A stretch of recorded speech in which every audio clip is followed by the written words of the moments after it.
കൊല്ലം ജില്ലയിലെ മൈനാഗപ്പള്ളി എന്ന് പറയുന്ന പ്രദേശത്ത് കേരളത്തിലെ മുഴുവൻ ജനങ്ങൾക്കും സുപരിചിതനായ അബ്ദുൽ നാസർ മഅദനിയുടെ മഹല്ലിൽ കഴിഞ്ഞ 9 വർഷക്കാലമായി ഇമാമായി സേവനം ചെയ്തു വരികയായി.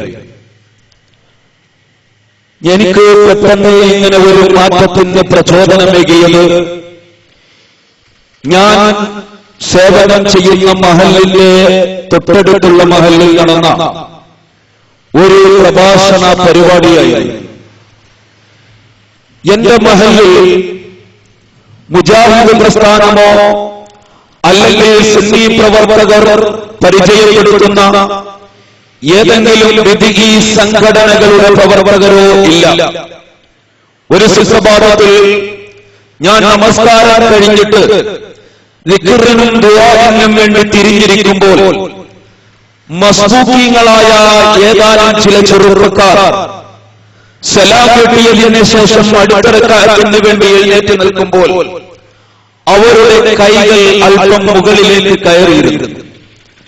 ഇത് കണ്ടപ്പോൾ എന്റെ നാട്ടിലും അന്നത്തെ ഭാഷയിൽ പറഞ്ഞാൽ ഫിത്നയുടെ വേരോട്ടം തുടങ്ങി എന്ന് ബോധ്യപ്പെട്ടപ്പോൾ അന്ന് ഞാൻ SSFന്റെ കൊല്ലം ജില്ലാ ജനറൽ സെക്രട്ടറിയായി പ്രവർത്തിച്ചുകൊണ്ടിരിക്കുന്നു.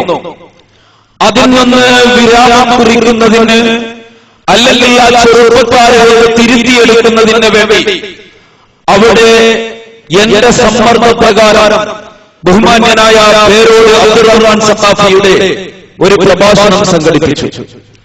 ആ പ്രഭാഷണ വേദിയിൽ ഇന്ന് ഞാൻ സംസാരിക്കുന്നത് പോലെ ആമുഖ പ്രഭാഷണം നടത്തി പേരോട് വിഷയാവതരണം നടത്തി.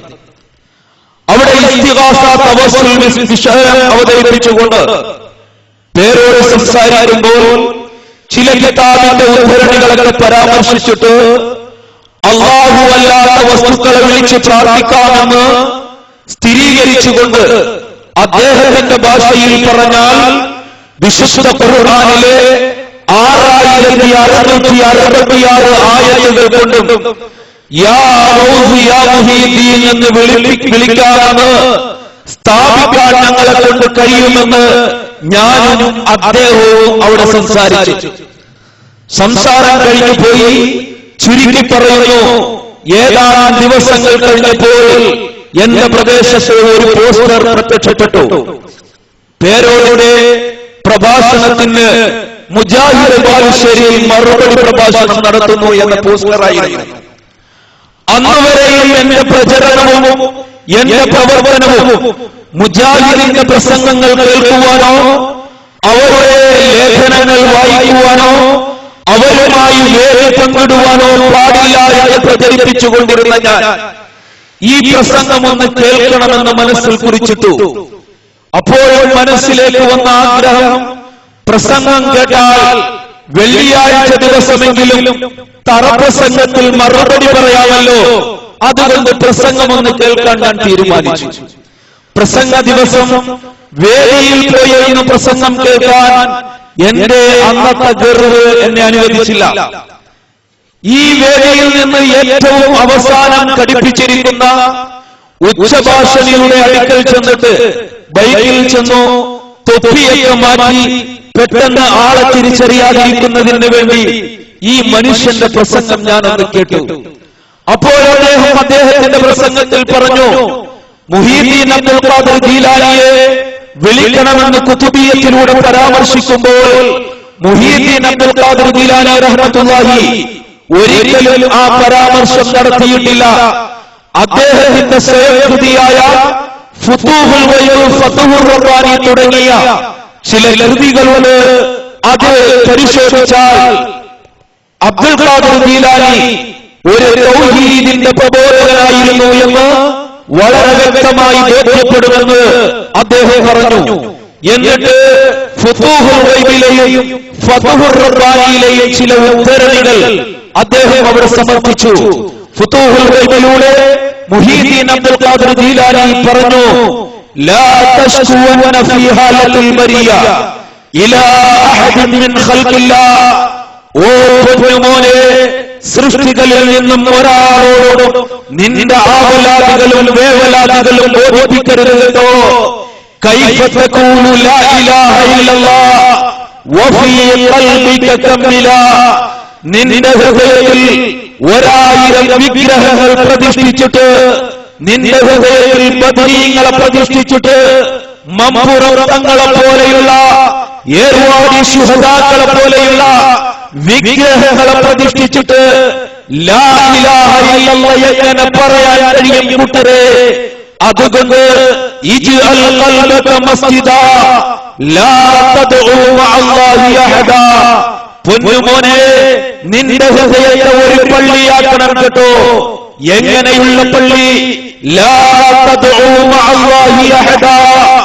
ആ പള്ളിയിൽ അല്ലാഹു അല്ലാത്ത ഒരാളെയും വിളിച്ചു പ്രാർത്ഥിക്കാത്ത, അല്ലാഹുവിനെ മാത്രം വിളിച്ചു പ്രാർത്ഥിക്കുന്ന ഒരു പള്ളിയാക്കണം മോനെ എന്ന ആ ഫുതൂഹുൽ ഗൈബിലെയും ഫതുഹുർ റബ്ബാനിയിലെയും ഉദ്ധരണികൾ പറഞ്ഞപ്പോൾ അന്ന് വരെയും ഈ ഗ്രന്ഥം ഞാൻ കേട്ടിട്ടില്ല. ഒരുപാട് ദർസിൽ നിരവധി വർഷം ഓതി, മർകസ് സഖാഫത്ത് സുന്നിയയിൽ പഠിച്ചു, ബറേലികളുടെ സ്ഥാപനമായ ജാമിയ അഹമ്മദാനിയയിൽ പഠിച്ചു, മന്നാനിയ ഇസ്ലാമിക് യൂണിവേഴ്സിറ്റിയിൽ പഠിച്ചു. ഇവിടെല്ലാം ബിരുദം എടുത്തിട്ടുണ്ട്. പക്ഷേ അവിടെ നിന്നൊന്നും ഈ ഗ്രന്ഥത്തെ കുറിച്ച് എനിക്ക് കേൾക്കാൻ കഴിഞ്ഞില്ല. ഞാൻ എന്റെ പോക്കറ്റിൽ നിന്നും പേനയും പേപ്പറും എടുത്തിട്ട് ഈ ഗ്രന്ഥത്തിന്റെ പേരൊന്ന് കുറിച്ചിട്ടു. എന്നിട്ട് ഈ ഗ്രന്ഥം ഒന്ന് തേടി പുറപ്പെട്ടു. പലരോടും അന്വേഷിച്ചു. അന്ന് സുന്നി പണ്ഡിതന്മാരോടാണ് ചോദിക്കുന്നത്. എനിക്ക് സുന്നി പണ്ഡിതന്മാരിൽ നിന്നും ഗ്രന്ഥം കിട്ടിയില്ല. അവസാനം ഞാൻ പഠിച്ച ദർസിലുള്ള ലൈബ്രറിയിലേക്ക് ചെന്നു. ഉസ്താദിനോട് ചോദിച്ചു. അദ്ദേഹം ഗ്രന്ഥങ്ങൾ എടുത്തു തന്നു. ഞാൻ നോക്കി. ഉസ്താദിന്റെ സാന്നിധ്യത്തിൽ ഈ ഉദ്ധരണികൾ എന്റെ മനസ്സിനെ പിടിച്ചു കുലുക്കി. ബോധ്യപ്പെട്ടു, ഞാൻ ഈ കിതാബുമായി തന്നു പോയത് എന്നോടൊപ്പം പ്രവർത്തിച്ചുകൊണ്ടിരിക്കുന്ന എന്റെ സഹപ്രവർത്തകനായ, ഞാൻ ജില്ലാ ജനറൽ സെക്രട്ടറിയായി പ്രവർത്തിക്കുന്ന SSFന്റെ അന്നത്തെ കൊല്ലം ജില്ലാ പ്രസിഡന്റ് ആകുന്ന ഇസ്സുദ്ദീൻ കാമിൽ സഖാഫിയുടെ അടുക്കൽ ഈ പുസ്തകവുമായിട്ട് ഞാൻ ചെന്നു. അദ്ദേഹത്തോട് ഞാൻ ചോദിച്ചു, മുഹീദ്ദീൻ അബ്ദുൽ ഖാദിർ ജീലാനി ഇങ്ങനെയാണല്ലോ പരിചയപ്പെടുത്തുന്നത്, ഇതാണല്ലോ തൗഹീദിനെ പരിചയപ്പെടുത്തുന്നത് എന്ന് പറഞ്ഞപ്പോൾ ഒരു പണ്ഡിതനിൽ നിന്ന് എനിക്ക് കിട്ടിയ മറുപടി എന്താണെന്നറിയുമോ? അദ്ദേഹം പറഞ്ഞു, ഔലിയാക്കൾ മജ്ദൂബീങ്ങളാണ്. അവർക്ക് ജദ്ബിന്റെ ഹാലുകൾ ഉണ്ടാകും.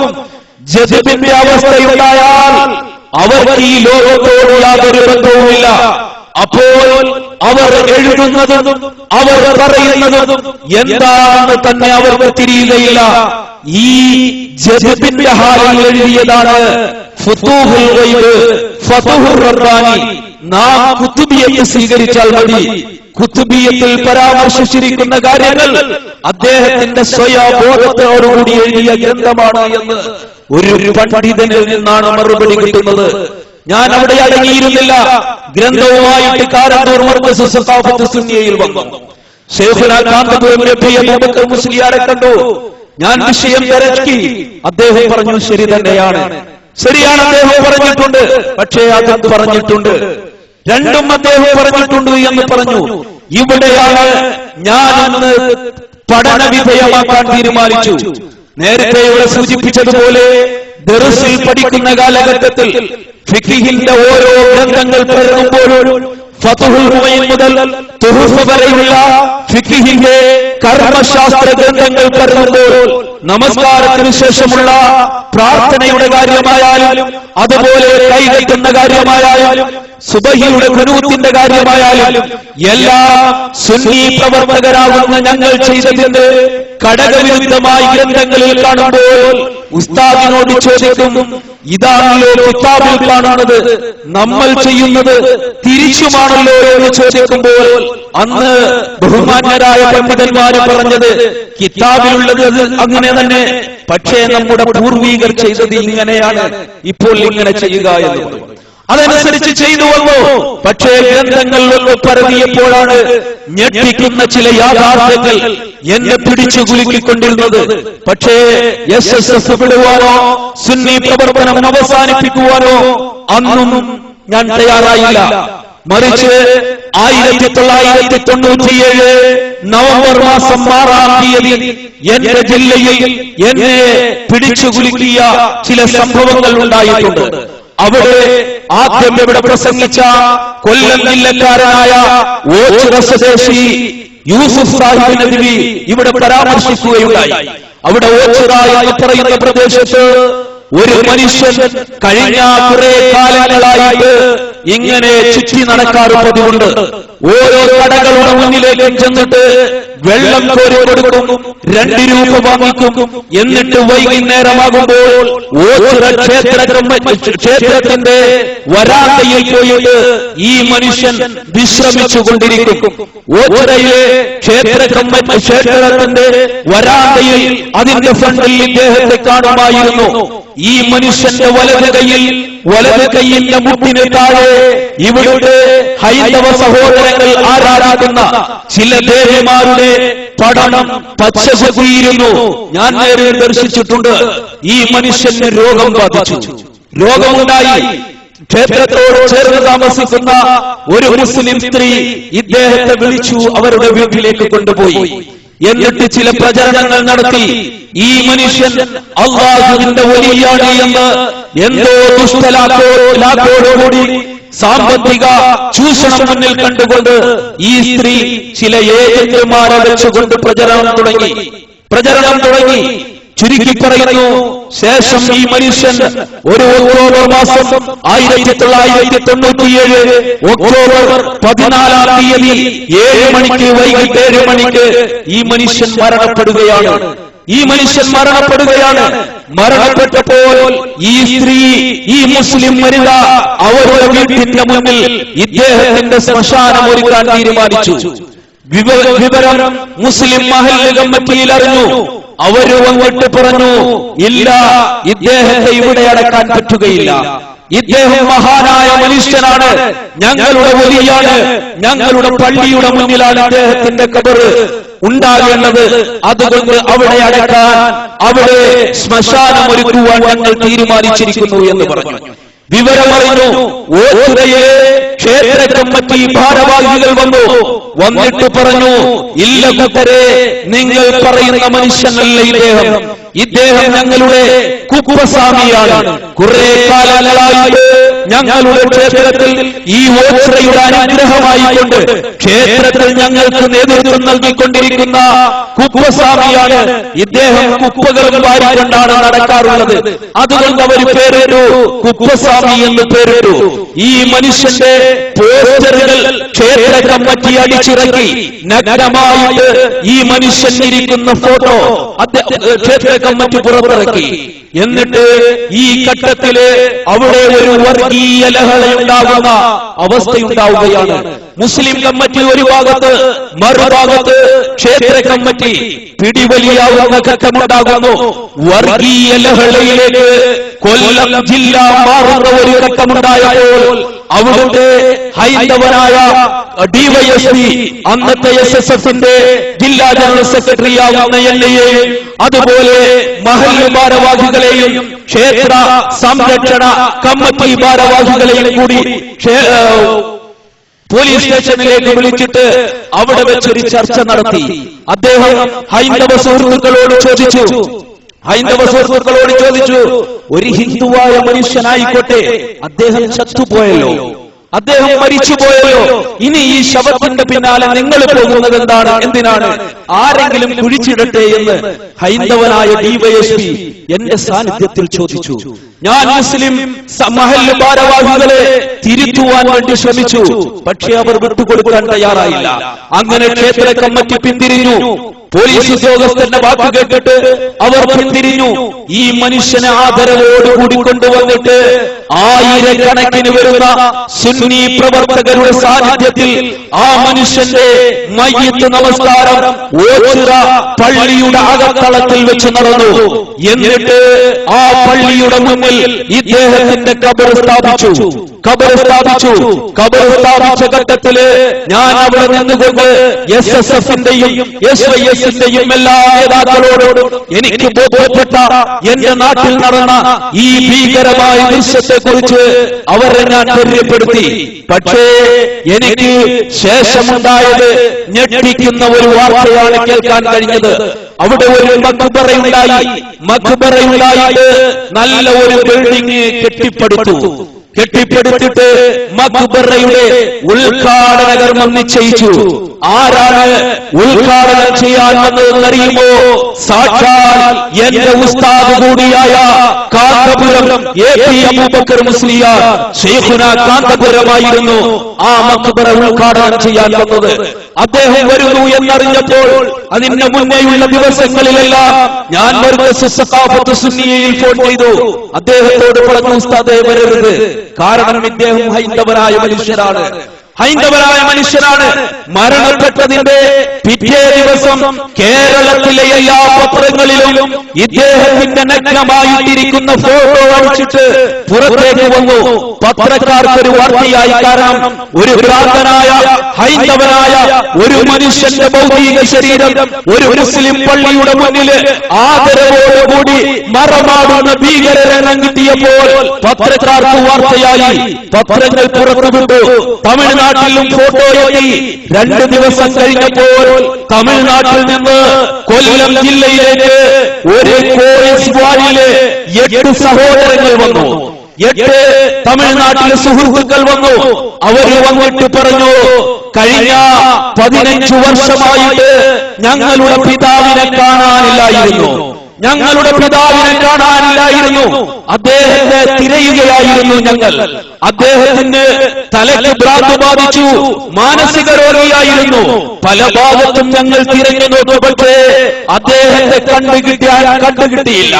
ഇന്നലത്തെ പത്രത്തിൽ വന്നിരിക്കുന്നു, ഞങ്ങളുടെ പ്രിയപ്പെട്ട അച്ഛൻ ദാമോദരൻ അയ്യപ്പന്റെ ഫോട്ടോ ഇന്നലത്തെ പത്രത്തിൽ വന്നിരിക്കുന്നു എന്ന് പറഞ്ഞുകൊണ്ട് ആ സഹോദരങ്ങൾ ഓച്ചിറയിലേക്ക്, കൊല്ലം ജില്ലയിലേക്ക്, തമിഴ്നാട്ടിലെ തിരുനെൽവേലിയിൽ നിന്നും വരികയുണ്ടായി. അവിടെ വന്നപ്പോൾ മുസ്ലിം മഹല്ല് കമ്മിറ്റിയുടെ ഭാരവാഹികൾ പറഞ്ഞു, കൂട്ടരെ, 15 വർഷങ്ങൾക്ക് മുമ്പ് ഇദ്ദേഹം നിങ്ങളുടെ പിതാവാണ് എങ്കിൽ ഇന്ന് ഞങ്ങളുടെ മഹാനായ വലിയ ഓച്ചിറയുപ്പയാണ്. അതുകൊണ്ട് വേണമെങ്കിൽ സിയാറത്ത് ചെയ്തിട്ട് പോകാം, പിതാവിനെ കുറിച്ച് മിണ്ടരുത് എന്ന് പറഞ്ഞു. അവർ നിറ കണ്ണുകളോടുകൂടി പോകുന്ന ആ ദയനീയ രംഗത്തിന് ഞാൻ സാക്ഷിയായി. ശൈഖുന കാന്തപുരം അവിടെ വന്നിട്ട് ജീവിതത്തിൽ ഒരിക്കൽ പോലും ഈ മനുഷ്യനെ കാന്തപുരം കണ്ടിട്ടില്ല. ജീവിതത്തിൽ ഒരിക്കൽ പോലും ഈ മനുഷ്യനെ കുറിച്ച് കേട്ടിട്ടില്ല. അവിടെ വന്നിട്ട് ഓച്ചിറ ജംഗ്ഷനില് ഈ മഖ്ബറ ഉദ്ഘാടനം ചെയ്തുകൊണ്ട് 2.5 മണിക്കൂർ സമയം ശൈഖുന കാന്തപുരം AP അബൂബക്കർ മുസ്ലിയാർ പ്രസംഗിച്ചു. എന്താണ് പറഞ്ഞത്? ഇദ്ദേഹത്തിന്റെ നിരവധി കറാമത്തുകളായിരുന്നു. ജീവിതത്തിൽ കേട്ടിട്ടില്ലാത്ത, കണ്ടിട്ടില്ലാത്ത ഹൈന്ദവനായ മനുഷ്യന്റെ നിരവധി കറാമത്തുകൾ പറഞ്ഞിട്ട് ജനങ്ങളെ അവിടേക്ക് സ്വാഗതം ചെയ്യുന്ന ഒരു രംഗമാണ് അവിടെ കാണാൻ കഴിഞ്ഞത്. പിറ്റേ ദിവസം ഞാൻ ഇതിനെ വിമർശിച്ചുകൊണ്ട് രംഗത്ത് വന്നു. SSF-ന്റെ ജില്ലാ ജനറൽ സെക്രട്ടറി സ്ഥാനം രാജിവെച്ചു. കാരണം ഇതുപോലെയുള്ള ഒരുപാട് അനാചാരങ്ങൾ, ജീർണതകൾ, ചൂഷണങ്ങൾ കണ്ടു മടുത്തിട്ട് ആ സ്ഥാനം രാജിവെക്കേണ്ടി വന്നു. പക്ഷേ അപ്പോഴും ഞാൻ മുജാഹിദ് പ്രസ്ഥാനത്തിലേക്ക് കടന്നു വന്നില്ല. ഞാനപ്പോൾ തിരിച്ചു തരുന്നത്, അവിടെ പ്രവർത്തിക്കുന്നത്, കഴിഞ്ഞ മാസം വരെയും കൊല്ലം ജില്ലയിൽ നടക്കുന്ന, കഴിഞ്ഞ മാസം 26-ാം തീയതി വരെ കൊല്ലം ജില്ലയിൽ നടന്ന മുഴുവൻ സുന്നി പരിപാടികളിലും ഞാൻ പ്രസംഗിക്കാറുണ്ട്, ഞാൻ പ്രവർത്തിക്കാറുണ്ട്, ഞാൻ പ്രസംഗിച്ചു കൊണ്ടിരിക്കാറുണ്ട്. ഞാൻ എന്റെ പഠനം ഇങ്ങനെ നടത്തിക്കൊണ്ടിരിക്കുന്ന കൂട്ടത്തിൽ പല സംഘടനാ ഭാരവാഹികളെയും നേരിൽ ദർശിച്ചിട്ടുണ്ട്. ജമാഅത്തെ ഇസ്ലാമിയുടെ ഭാരവാഹികളോട് ഞാൻ സംസാരിച്ചിട്ടുണ്ട്. ആ കൂട്ടത്തില് ഇവിടെ വന്നു സക്കരിയ സലാഹിയുടെ നമ്മുടെ നാട്ടിൽ പ്രസംഗിക്കാൻ വന്നപ്പോൾ അദ്ദേഹത്തിന്റെ ഫോൺ നമ്പർ വാങ്ങിക്കുകയും എന്റെ 1000 സംശയങ്ങളുണ്ട്, എനിക്ക് ചർച്ച ചെയ്യണമെന്ന് പറയുകയും അദ്ദേഹം എന്നെ വിളിച്ചു, വീട്ടിലേക്ക് വന്നു. ഒരാഴ്ചയോളം അദ്ദേഹത്തോടൊപ്പം ഇരുന്നുകൊണ്ട് കാര്യങ്ങൾ ചർച്ച ചെയ്തു. അപ്പോൾ എന്റെ ഭാഗം ന്യായീകരിക്കുന്നതിന് വേണ്ടിയുള്ള ശ്രമം ഞാൻ നടത്തി നോക്കി. പക്ഷേ കിതാബിന്റെയും സുന്നത്തിന്റെയും അടിസ്ഥാനത്തിൽ ഇവിടെ നടക്കുന്ന അനാചാരങ്ങളെയോ അന്ധവിശ്വാസങ്ങളെയോ ന്യായീകരിക്കാൻ ശ്രമിച്ചിട്ടും പരാജയപ്പെടുന്ന ഘട്ടമുണ്ടായപ്പോൾ സത്യത്തിന്റെ മേഖലയിൽ ഇനിയെങ്കിലും ഊർജം ചിലവഴിക്കണമെന്ന് ബോധ്യപ്പെട്ടുകൊണ്ടാണ് പ്രിയപ്പെട്ടവരെ ഞാൻ ഈ മേഖലയിലേക്ക് കടന്നു വന്നത്. അങ്ങനെ ഞാൻ തിരിച്ചു പോകുമ്പോൾ AP അബ്ദുൽ ഖാദർ മൗലവിയെ കാണാനെന്ന് തീരുമാനിച്ചു. അദ്ദേഹത്തെ കണ്ടു. ഇന്നലെ ഞങ്ങൾ വാടാനപ്പള്ളിയിൽ നടന്ന ഒരു പണ്ഡിത സംഗമത്തിൽ AP അബ്ദുൽ ഖാദർ മൗലവിയാണ് ഉദ്ഘാടനം ചെയ്തത്. അദ്ദേഹം നമ്മോട് വിശദീകരിക്കുകയുണ്ടായി. പ്രിയമുള്ളവരെ, അദ്ദേഹത്തോട് ഞാൻ ചോദിച്ചു, മുജാഹിദ് പ്രസ്ഥാനത്തിന്റെ ലക്ഷ്യം എന്താണെന്ന് ചോദിച്ചപ്പോൾ AP അബ്ദുൽ ഖാദർ മൗലവി എന്നോട് പറഞ്ഞത് എന്നെ ഏറ്റവും കൂടുതൽ ചിന്തിപ്പിച്ച ഒരു വാക്കായിരുന്നു. മുജാഹിദ് പ്രസ്ഥാനത്തിന്റെ ലക്ഷ്യം, മുജാഹിദ് പ്രസ്ഥാനം നടത്തുന്നത് ഏതെങ്കിലും ഒരു ബൈലയുടെ പ്രചരണമല്ല, മറിച്ച് വിശുദ്ധ ഖുർആനിൽ എന്താണുള്ളത്, ഹബീബായ നബി എന്താണ് പഠിപ്പിച്ചത്, സഹീഹായി വന്ന ഹദീസുകൾ എന്താണ്, അത് മായം ചേർക്കാതെ പറയലാണ് മുജാഹിദിന്റെ പ്രവർത്തനം. ആ മായം ചേർക്കാതെ പറയുന്ന കാലത്തോളം മുജാഹിദ് പ്രസ്ഥാനത്തിൽ നിൽക്കാം. മായം ചേർക്കുന്നു എന്ന് ബോധ്യപ്പെട്ടാൽ അവർ മുജാഹിദ് പ്രസ്ഥാനത്തിന്റെ പുറത്താണ് എന്ന് ഒരു പ്രസ്ഥാനത്തിന്റെ നേതൃത്വം പറയുമ്പോൾ ഇവിടെയുള്ള സംഘടനകളെ കുറിച്ച് പഠിച്ച എനിക്ക് കേരളത്തിൽ നിരവധി സംഘടനകളുണ്ട്. ഇങ്ങനെ ആധികാരികമായിട്ട് ഞങ്ങൾ ഖുർആനും സുന്നത്തുമാണ് പറയുന്നത് എന്ന് പറയാൻ കഴിയുന്ന ഒരു പ്രസ്ഥാനവും കേരളത്തിന്റെ മണ്ണിലില്ല. അത് ഇസ്ലാഹി പ്രവർത്തകർക്ക് മാത്രമേ കഴിയൂ എന്ന തിരിച്ചറിവാണ് പ്രിയപ്പെട്ടവരെ, എന്നെ പോലെയുള്ളവരെ ഈ മേഖലയിലേക്ക് ആനയിച്ചത്. ഇവിടെ എന്നെ പോലെയുള്ളവര്, എന്നോടൊപ്പം പ്രവർത്തിച്ചു കൊണ്ടിരുന്നവര് അവരുടെ സാഹചര്യത്തിനനുസരിച്ച് അനാചാരങ്ങളും അന്ധവിശ്വാസങ്ങളും ശിർക്കുകളും പ്രചരിപ്പിക്കുന്നതിന് വേണ്ടി വിശുദ്ധ ഖുർആനിൽ പോലും മായം ചേർക്കുന്ന ദയനീയമായ ഭീകരമായ രംഗത്തിന് ഞാൻ സാക്ഷിയാകേണ്ടി വന്നു. എന്റെ പ്രിയപ്പെട്ട സുഹൃത്ത് സുലൈമാൻ സഖാഫി മാളിയേക്കൽ അള്ളാഹുവിന്റെ പ്രവാചകനോട് സഹായം ചോദിക്കാമെന്ന് വരുത്തി തീർക്കുന്നതിന് വേണ്ടി സൂറത്തുൻ നിസായിലെ ഒരായത്തെടുത്തിട്ട് വലൗ അന്നഹും യളമൂ എന്ന് തുടങ്ങുന്ന ഒരായത്തെടുത്തിട്ട് റസൂലു എന്ന ഭാഗത്ത് ഉകാരത്തെ ആകാരമാക്കിയിട്ട് ഫായിലിനെ മഫ്ഊലുൻ ബിഹി ആക്കി മാറ്റിയിട്ട് വിശുദ്ധ ഖുർആൻ മാറ്റി തിരുത്തുന്നതിന് വേണ്ടി ഒരു കാലത്ത് ജൂതന്മാരാണ് ഇവിടെ പരിശ്രമിച്ചത് എങ്കിൽ ആ ജൂതന്മാരെ പോലും കടന്നുവെക്കുന്ന രൂപത്തില് ഇവിടെയുള്ള സുന്നി തമ്പുരാക്കന്മാർ, ഇവിടെയുള്ള പുരോഹിത വർഗം ശ്രമിച്ചപ്പോൾ അത് കണ്ട് ബലമെടുത്തുകൊണ്ടാണ് ഇസ്ലാഹി പ്രസ്ഥാനത്തിലേക്ക് കടന്നു വന്നത്. നിങ്ങൾ തിരിച്ചറിയണം, നിരവധി ആരോപണങ്ങളാണ് നടത്തിക്കൊണ്ടിരിക്കുന്നത്. ഈ കഴിഞ്ഞ 2 മാസക്കാലമായിട്ട് ഈ പ്രസ്ഥാനത്തിൽ വന്നു, പഠനം കഴിഞ്ഞു. അൽഹംദുലില്ലാഹ്, എനിക്ക് ഞാൻ ഇന്ന് അഭിമാനത്തോടുകൂടിയാണ് ഈ വേദിയിൽ നിൽക്കുന്നത്. കാരണം വിശുദ്ധ റമദാൻ കഴിഞ്ഞതിന്റെ അന്നു മുതൽ ഇന്നത്തെ ഈ ദിവസം വരെയും ഒരു ദിവസം പോലും ഇട നൽകാതെ, ഒരു ദിവസം പോലും വിട്ടുപോകാതെ എല്ലാ ദിവസവും തൗഹീദ് എന്ന് വിളിച്ചു പറയാൻ കേരളത്തിന്റെ മണ്ണിൽ ഇതുപോലെയുള്ള 100 കണക്കിന് ജനങ്ങളെ സാക്ഷി നിർത്തിക്കൊണ്ട് കഴിഞ്ഞ കുറെ ദിവസങ്ങളായി വിശ്രമമില്ലാതെ അല്ലാഹുവിന്റെ ദീനിൽ മായം ചേർക്കാതെ സത്യം വിളിച്ചു പറയാൻ ഒരു വേദിയുണ്ടാക്കി കിട്ടിയതിനുള്ള അഭിമാനത്തോടുകൂടിയാണ് പ്രിയപ്പെട്ടവരെ ഈ വേദി അഭിസംബോധന ചെയ്തുകൊണ്ടിരിക്കുന്നത്. എനിക്ക് ഓർമ്മപ്പെടുത്തുവാനുള്ളത് സത്യത്തിന്റെ മാർഗം ഇത് മാത്രമാണ്. ഇവിടെ അഹ്ലുൽ സുന്നത്തി വൽ ജമാഅത്ത് ഞങ്ങളാണ് എന്ന് പറഞ്ഞുകൊണ്ട് പല പ്രസ്ഥാനങ്ങളും രംഗത്തുണ്ട്. പല വിഭാഗങ്ങളും അവരുടെ അവകാശവാദങ്ങൾ ഉന്നയിച്ചുകൊണ്ടിരിക്കുന്നു. എനിക്ക് ഓർമ്മപ്പെടുത്തുവാനുള്ളത്, നിഷ്പക്ഷമതികളായ സുഹൃത്തുക്കളോട് പറയാനുള്ളത്, നിങ്ങളുടെ വിശ്വാസം എടുത്തു നോക്കുക, നിങ്ങളുടെ ആചാരങ്ങൾ എടുത്തു നോക്കുക, നിങ്ങളുടെ വിശ്വാസങ്ങളും ആചാരങ്ങളും അനുഷ്ഠാനങ്ങളും എടുത്തു നോക്കുക. എന്നിട്ട് ഖുർആനും സുന്നത്തുമായി തട്ടിച്ചു നോക്കുക. ഹബീബായ നബിയും സഹാബത്തും പരിചയപ്പെടുത്താത്ത പഠിപ്പിക്കാത്ത വല്ലതുമാണോ നിങ്ങൾ ചെയ്യുന്നത് എങ്കിൽ നിങ്ങൾ സുന്നത്ത് ജമാഅത്തിന്റെ പുറത്താണ്. അതാണോ ചെയ്യുന്നത്? അതാണ് സുന്നത്ത് ജമാഅത്ത്. പ്രിയപ്പെട്ടവരെ, അങ്ങനെയുള്ള ഒരു ഗവേഷണത്തിന്റെ പശ്ചാത്തലത്തിൽ എന്റെ വിശ്വാസം ഞാനൊന്ന് പഠനം നടത്തി. ഞാൻ നടത്തിക്കൊണ്ടിരുന്ന ആചാരങ്ങളും അതുപോലെ അനുഷ്ഠാനങ്ങളും ഞാനൊന്ന് പഠനം നടത്തി. എനിക്ക് ബോധ്യപ്പെട്ടു, ഇന്നേ ദിവസം ഞാനും എന്റെ സഹാബാക്കളും സഞ്ചരിച്ച മാർഗമാണ് സത്യത്തിന്റെ മാർഗം, സ്വർഗത്തിന്റെ മാർഗം എന്ന ഹബീബായ നബി മുഹമ്മദ് റസൂലുള്ളാഹി സ്വല്ലല്ലാഹു അലൈഹി വസല്ലം തങ്ങളുടെ ആ വാക്ക് അക്ഷരം പ്രതി മുജാഹിദ് പ്രസ്ഥാനത്തിലൂടെ, ഇസ്ലാഹി പ്രസ്ഥാനത്തിലൂടെ സലഫുകളുടെ പാത അവലംബിച്ചു കൊണ്ടുപോകുന്ന സലഫി പ്രവർത്തകരിലൂടെ മാത്രമേ നമുക്ക് കണ്ടെത്താൻ കഴിയുകയുള്ളൂ. അതുകൊണ്ട് അഹ്ലി സുന്നത്തി വൽ ജമാഅത്തിന്റെ പേരിൽ ആരെങ്കിലും വഞ്ചിതരായി കഴിഞ്ഞു പോയിട്ടുണ്ട് എങ്കിൽ സത്യം കണ്ടെത്താനുള്ള ഒരു പരിശ്രമമായിരിക്കണം നിങ്ങൾ നടത്തേണ്ടത് എന്നാണ് നിഷ്പക്ഷമതികളായ സഹോദരങ്ങളോട് പറയാറുള്ളത്. പിന്നീട് ഞങ്ങൾ സംസാരിച്ചു കൊണ്ടിരിക്കുന്ന ഭാഗങ്ങളിലേക്ക്, ഞങ്ങൾ പണ്ഡിത സംഗമം നടത്തിക്കൊണ്ടിരിക്കുന്ന മേഖലകളിലേക്ക് പോസ്റ്ററുകൾ പ്രത്യക്ഷപ്പെട്ടുകൊണ്ടിരിക്കുന്നു, മറുപടി പ്രസംഗങ്ങൾ നടന്നുകൊണ്ടിരിക്കുന്നു. എന്താണ് പറയുന്ന ആരോപണം? ഞങ്ങൾ സുന്നികളല്ല എന്നവർക്ക് പറയാൻ കഴിയുന്നില്ല, ഞങ്ങൾ ദർസുകളിൽ പഠിച്ചവരല്ല എന്ന് പറയാൻ കഴിയുന്നില്ല.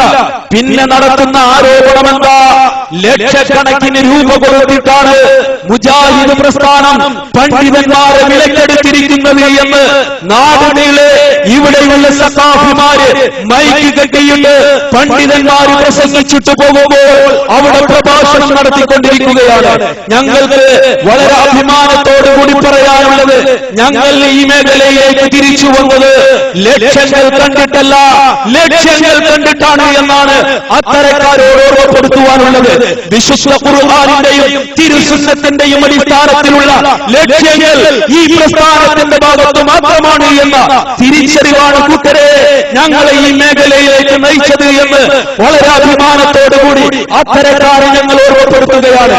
എനിക്ക് ഓർമ്മപ്പെടുത്തുവാനുള്ളത്, കുപ്രചരണങ്ങൾ കൊണ്ടോ ആക്ഷേപങ്ങൾ കൊണ്ടോ അവഹേളനങ്ങൾ കൊണ്ടോ ഈ ദൗത്യ പ്രസ്ഥാനത്തെ അല്ലെങ്കിൽ ഞങ്ങൾ നടത്തിക്കൊണ്ടിരിക്കുന്ന തൗഹീദിന്റെ പ്രചരണത്തെ മുനയൊടിച്ചു കളയാമെന്ന് ആരെങ്കിലും വ്യാമോഹിക്കുന്നു എങ്കിൽ വിശുദ്ധ ഖുർആനിന്റെ പ്രഖ്യാപനം, അല്ലാഹുവിന്റെ പ്രകാശത്തെ അവരുടെ വായ കൊണ്ട് ഊതിക്കെടുത്താമെന്ന് ആരെങ്കിലും ശ്രമിക്കുന്നു എങ്കിൽ അല്ലാഹു അവരുടെ പ്രകാശത്തെ ഇവിടെ പൂർത്തിയാക്കുക തന്നെ ചെയ്യും.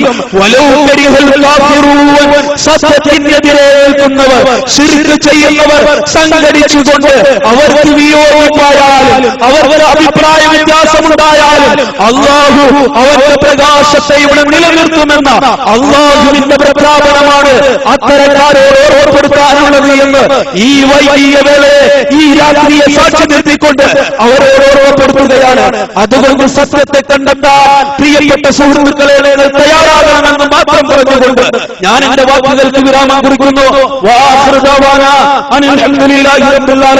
അസ്സലാമു അലൈക്കും വറഹ്മത്തുള്ളാഹി വബറകാതുഹു.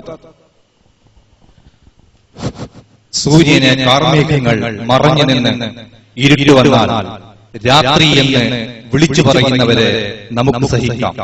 പക്ഷേ രാത്രിയെ നോക്കി പട്ടാപ്പകലെന്ന് പറയുന്നവരെ നാം എന്ത് വിളിക്കണം? പൗരോഹിത്യം മുസ്ലിം സമുദായത്തെ യഥാർത്ഥങ്ങളും അർത്ഥസത്യങ്ങളും തെറ്റിദ്ധരിപ്പിക്കുന്ന ചിത്രം ഭൂതകാല ചരിത്രത്തിന്റെ സാക്ഷ്യത്തിൽ ഹമദാനി പറയുന്നു. നമുക്കിനിയും കൂടുതൽ അദ്ദേഹത്തിൽ നിന്നും കേൾക്കണം.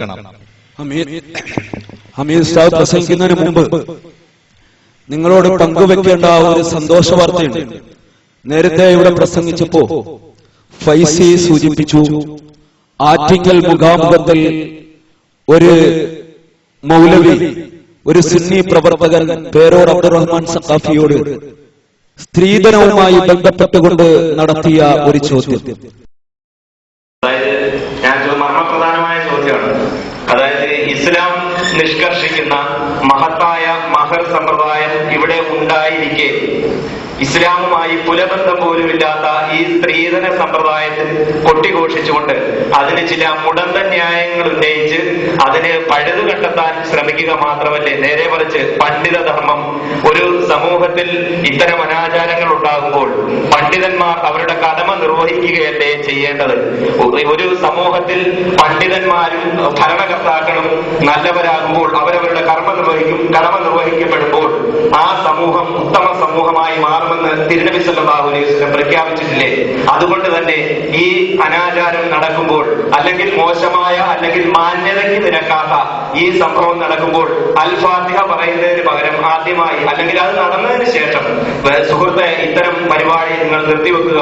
ലക്ഷക്കണക്കിന് യുവതികൾ ഇവിടെ നിർധനരായ യുവതികൾ സ്ത്രീധനം കൊടുക്കാൻ കഴിവില്ലാത്തതിന്റെ പേരിൽ കഷ്ടപ്പെടുത്തുന്നത്. നിങ്ങൾ അതിന് പരിഹാരം കാണാൻ ശ്രമിക്കുക. അദ്ദേഹം അച്ചാരം വാങ്ങാതെയും സ്ത്രീധനം വാങ്ങാതെയും കെട്ടി എന്നൊരു അബദ്ധം പറ്റിപ്പോയി. മറ്റുള്ളവരെ കൊണ്ടും ആ അബദ്ധം ചെയ്യിപ്പിക്കാൻ ഒരുപക്ഷെ ശ്രമിക്കാനായിരിക്കും ശ്രമിക്കുന്നത്. പണ്ടൊരാൾ മുട്ടയടിച്ചപ്പോ ഇതുപോലായിരുന്നു. ആരോ പറഞ്ഞ് അദ്ദേഹം മുട്ടയടിച്ചപ്പോഴാണ് അതിന്റെ അബദ്ധം മനസ്സിലായി. പിന്നെ 10 പേരെ കൊണ്ടുകൂടി മുട്ടയടിപ്പിക്കാൻ ശ്രമിച്ചു. അദ്ദേഹം മുട്ടയടിപ്പിച്ചു, അദ്ദേഹത്തിന് സന്തോഷമായി. ഈ സ്ത്രീധനം ഇത്തരത്തിൽ ശരഈയായി വളരെ വിശദമായി ബഹുമാനപ്പെട്ട പേരോട് ഉസ്താദ് വ്യക്തമായി പറഞ്ഞ സ്ഥിതിക്ക് അച്ചാരമായിരുന്നാലും സ്ത്രീധനമായിരുന്നാലും പൊരുത്തപ്പെട്ട് കിട്ടുന്നത് ഹലാലെന്നാണ് വ്യക്തമായി മനസ്സിലാക്കി തന്നത്. അതുകൊണ്ട് ദയവ് ചെയ്ത് അതൊരു അനിസ്ലാമികമായിട്ടോ ഇസ്ലാമിന് നിരക്കാത്ത ചടങ്ങായിട്ടോ പരിചയപ്പെടുത്തുന്നതോ പ്രചരിപ്പിക്കുന്നതോ ശരിയല്ല എന്ന് വേണം പൊതുജനം മനസ്സിലാക്കാൻ എന്നുകൂടി ഓർമ്മപ്പെടുത്തുന്നു. ആ മനുഷ്യൻ SSFന്റെ കൊല്ലം ജില്ലാ ജോയിന്റ് സെക്രട്ടറിയായി കഴിഞ്ഞ ഏതാനും ആഴ്ചകൾ വരെ പ്രവർത്തിച്ച മനുഷ്യനാണ്. ഇദ്ദേഹം ഈ മുഖാമുഖ പരിപാടി കഴിയുമ്പോൾ അള്ളാഹുവിന്റെ അനുഗ്രഹത്താൽ വിനീതനായ എന്റെ അടുക്കലേക്ക് വരികയും ചർച്ച ചെയ്യുകയും ഇന്ന് അദ്ദേഹം മുജാഹിദ് പ്രസ്ഥാനത്തിലേക്ക് കടന്നുവന്ന സന്തോഷം കൂടി പ്രിയപ്പെട്ടവരെ നിങ്ങളുടെ ശ്രദ്ധയിലേക്ക് കൊണ്ടുവരികയാണ്. ഇതുപോലെയുള്ള മുഖാമുഖങ്ങളിലും ചർച്ചകളും പരിപാടികളും വ്യാപകമായിട്ട് നടന്നാൽ, പേരോടിനെ പോലെയുള്ള പ്രവർത്തകർ പരിപാടികൾ നടത്തിയാൽ അവിടെ മുജാഹിദ് പ്രസ്ഥാനത്തിന് വേരോട്ടമുണ്ടാകുന്നു എന്നതിന്റെ ഒരു തെളിവ് കൂടി പ്രിയപ്പെട്ട സഹോദരന്മാരെ